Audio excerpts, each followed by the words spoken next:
കോട്ടയം കുറുവിലങ്ങാട് ഇന്ന് പുലർച്ചെയാണ് നാടിനെ നടുക്കിക്കൊണ്ട് ടൂറിസ്റ്റ് ബസ് മറിഞ്ഞ അപകടമുണ്ടായത്.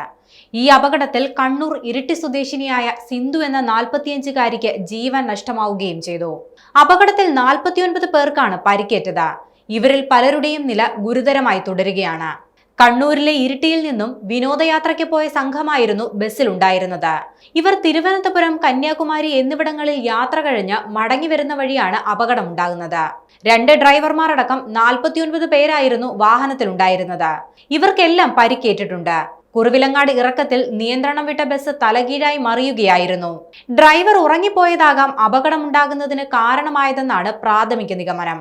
ബസ് മറിഞ്ഞതോടെ വലിയ ശബ്ദം കേട്ട് സമീപവാസികളെത്തി രക്ഷാപ്രവർത്തനം ആരംഭിക്കുകയായിരുന്നു. പിന്നാലെ അധികൃതരും സ്ഥലത്തെത്തി എല്ലാവരെയും ബസ്സിൽ നിന്നും പുറത്തെത്തിച്ചു.